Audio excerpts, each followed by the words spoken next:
WhatsApp guys, welcome back to এমনাথ blogger YouTube channel. আপনাদের সবাইকে স্বাগতম এমনাথ ব্লগার ইউটিউব চ্যানেলে। আজকে আমি যাচ্ছি বাংলাদেশ জাতীয় জাদুঘর বা বাংলাদেশ ন্যাশনাল মিউজিয়াম। তো এখানে টিকিট কাটার পর টিকিটের মূল্যটা আগেই বলে নিই। টিকিটের মূল্য হচ্ছে গিয়া 40 টাকা করে প্রাপ্তবয়স্কদের জন্য, অ্যান্ড ফরেনদের জন্য হচ্ছে গিয়া 60 টাকা। ফরেনদের জন্য হচ্ছে 500 টাকা করে, অ্যান্ড চিলড্রেনের জন্য হচ্ছে গিয়া 20 টাকা করে, বা 1 থেকে 12 বছরের ভেতরা। তো আমরা এখন ভেতরে যাচ্ছি। ভেতরে যাওয়ার সময় অবশ্যই গাইস আপনাদের গার্ড অবশ্যই চেক করবে, অ্যান্ড আপনাদের কাছে কাগজটি রাখতে বলবে। আর টিকিটটা আপনারা ফেলবেন না। টিকিটে যদি ছিঁড়ে দেবে তারপর আপনারা ফেলবেন না, কারণ টিকিটটা অনেক প্রয়োজন আছে। তো আমি আরও ভেতরে যেয়ে বলছি আপনাদের। তো এখন আমরা যেহেতু ভেতরে আছি, তো ভেতরের পরিবেশ এরকম এই জাতীয় মিউজিয়ামের। তো গাইস এখানে আরও অনেক মানুষ আছে, যেমন চাইনিজ অ্যান্ড জাপানিজ, বাংলাদেশি, বিভিন্ন দেশের মানুষ এখানে আসে, যারা ভ্রমণ করতে আসে, যারা ভ্রমণ ইচ্ছুক। তো এখানে আপনারা সব কিছুই পেয়ে যাবেন টুকটাক। আর গাইস যারা আমার চ্যানেল নতুন, তারা অবশ্যই আমার চ্যানেলটি সাবস্ক্রাইব করে বেল আইকন দিয়ে পাশে থাকবেন, যাতে আপনাদের সাথে সুন্দর সুন্দর ভিডিও শেয়ার করতে পারি, অ্যান্ড বাংলাদেশের প্রত্যেকটি দেশের বা প্রত্যেকটি জেলার বা প্রত্যেকটি সুন্দর স্থানের ভিডিও আপনাদের সামনে সুন্দরভাবে তুলে ধরার চেষ্টা করব। অ্যান্ড সবাই আমাকে সাপোর্ট করবেন। তো গাইস এটা হচ্ছে বাইরের যেহেতু দৃশ্য, and আমাদের বাইরের দৃশ্য দেখা শেষ। তো আমরা এখন ভিতরে যাব। আর ভিতরে যাওয়ার সময় কিন্তু আমার আগেই চলে গেছে, তো তার জন্য আবার দাঁড়ায় ছিল। তো এখন আমি যাব। এখানেও কিছুক্ষণ দাঁড়ায় থাকতে হইব, কারণ এখানে অত সময় লাগবে না। এখানে আপনারা চেক করবে একটা মেশিন দিয়ে, অ্যান্ড ভিতরে যাওয়ার সময় আপনাদের একটা সাইলেন্সার বা মেশিন দিয়ে আপনাদের চেক করা হবে, যাতে আপনাদের সাথে কিছু নেই ক্ষতিকর, যাতে ক্ষতি হতে পারে। তো আমি আপনাদের দেখাচ্ছি, এই যে দেখতেই পারছেন আপনি। তো গাইস আমরা এখন ভেতরে যেতে প্রবেশ করছি। এখন আমি আপনাদের দেখাচ্ছি এর পুরো দৃশ্যটি, ভেতরের কেমন অবস্থা। তো প্রথম ধাপে যেহেতু তো বাম দিকে একটা ছিল লাইব্রেরি, তো আমরা সেই দিকে একটু যাব না। তো আমরা ডাইরেক্ট আপনাদের দেখাবো একটু ভেতর দিয়ে। তো বাম দিকে লাইব্রেরির পাশেই এই পুরুষ টয়লেট, অ্যান্ড পিছনে হয়তো মহিলা টয়লেট হতে পারে, তো সেটা জানি না আমি শিওর। এখন আমরা উপরে উঠবো। আমরা এখন যেহেতু উপরে ওঠার জন্য সিঁড়ি উঠছি, সিঁড়ি ওঠার প্রথমে আপনারা প্রথম যে সিঁড়িটা ধাপ পার হওয়ার পরে আপনারা বড় একটা ইলিশ মাছের ছবি দেখতে পারবেন।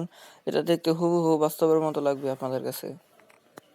আমরা ইলিশ মাছ দেখে উপরে চলে আসলাম। উপরে চলে আসার পর এখানে ছবি তোলা নিষেধ, আর ভিডিও করা নিষেধ। তো এখানে দেখানো হচ্ছে।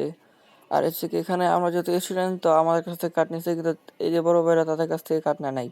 তার জন্য কিছুক্ষণ কথা বললাম বা কিছুক্ষণ কথা হলো। এরপর প্রবেশ করলাম আমরা প্রথম কক্ষরুমে, যেখানে পুরো পৃথিবীর মানচিত্র দেওয়া ছিল। আর এখানে মানচিত্রটা খুবই সুন্দর লাগছিল, অ্যান্ড বাম পাশে দেওয়া ছিল পুরো এঁকে দেওয়া হয়েছিল বাংলাদেশের বা পুরো পৃথিবীর মানচিত্র। এখানে আপনারা বাংলাদেশ দেখতে পারবেন। তো এখন আমি আপনাদের দেখাচ্ছি। এই যে হয়েছে গাইস বাংলাদেশ, বাংলাদেশের মানচিত্র হচ্ছে এই যে, যেটা মানে পুরো ড্যাশবোর্ডের ভেতর এঁকে দেখানো হয়েছে।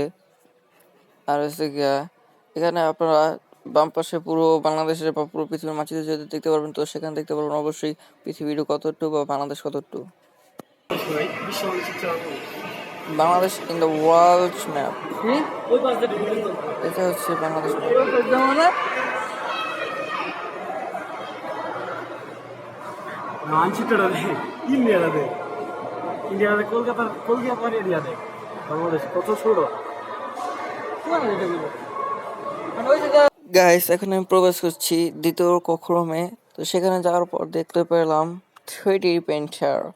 তো সেখানে দেখলে আপনারা পুরো দেখতে পারবেন বাস্তবেই মতো আঁকা একটি মা অ্যান্ড ছেলে, তার পিছনে আছে নৌকা, সমুদ্র, গাছপালা, পাহাড় পর্বত। তো পুরো স্পষ্টভাবে পুরো দেওয়া আছে, যে সেখানে পুরো দৃশ্যটা তুলে ধরা হয়েছে। মানে এরকম লাগতেছে যে বাস্তবে দেখতেছে, মনে হয় এখানে সামনে ছিলাম, নদীর সামনে, গাছপালার সামনে।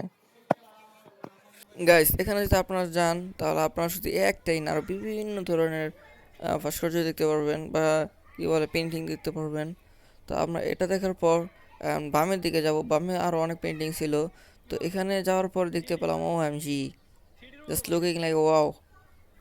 দেখতে পেলাম কত সুন্দর সুন্দর গাছপালা, মানে এরকমভাবে পেন্টিং আঁকছে, মনেই হয় না যে এটা পেন্টিং। তো আমরা পেন্টিংটা দেখার পর, অ্যান্ড আরও সাইডে আছে 2-3টা পেন্টিং একসাথে তুলে রাখা হয়েছে। একটা হচ্ছে গিয়ে দেখা যাচ্ছে যে পুরুষরা এসে কাজ করছে, মহিলারাও কাজ করছে। এখানে হচ্ছে গিয়ে এটা হচ্ছে চা খেতের মতো লাগছে আমার কাছে, মেবি। তো এরকমই হবে যে চা খেতে কাজ করছে সবাই। তা আমরা এটি দেখার পর অ্যান্ড পরবর্তী কক্ষে যাব, সেখানে যাই দেখি কি দেখা যায়। তো গাইস আমরা এখন ওইটা দেখা শেষ করে দ্বিতীয় কক্ষরুমে, এখন তৃতীয় কক্ষরুমে আছে আমরা। এখানে বিভিন্ন ধরনের গাছপালা, পশু পাখি পুরো বনের মতো আর্টিস্ট করে রাখা হয়েছে। আর ওটা ছিল মানে গ্রামের পরিবেশ, আর এখানে হচ্ছে গিয়া পুরো বনের পরিবেশের মতো। আর এই সাইডে হচ্ছে গিয়া কি বলবো আপনাদের ভাই, আমি তো মনে হয় সুন্দরবনে আয়া পড়ছি, এরকম লাগতেছে আমার কাছে। মানে পুরো অস্থির, কি বলবো, জাস্ট লুকিং এলে ওয়াও। তো আমরা এখন চতুর্থ কক্ষরুমে।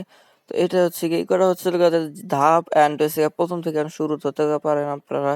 তো প্রথমে দেওয়া ছিল এখানে বিভিন্ন ধরনের পাথর, গ্রানাইট, জিরকন, খনিজ বালি, কাঁচ বালি, এই যে কাঁচ রক্স অ্যান্ড মিনারেলস গ্যালারি। এখানে ছবি তোলা নিষেধ ছিল যদিও, তার কোনো সমস্যা নেই। এখানে হচ্ছে কোয়ার্টস, তারপর হচ্ছে ওই যে কোয়ার্টস মানে দোনোটাই সেম, দোনোটা মানে তেনোটাই এক ক্যাটাগরিরই। এখানে আরও ছিল, সেম দেখ। এখানে লেখা ছিল amateur is a popular variant of quartz it and formed by Propel. এখানে বিভিন্ন আপনারা দেখতে পারবেন, বিভিন্ন ইংলিশে লেখা, বাংলা লেখা, তো সব ধরনের লেখা আছে। কোয়ার্টাস তো আমার কাছে কিন্তু দুই তিনটা পাথরের মতো লাগেও না।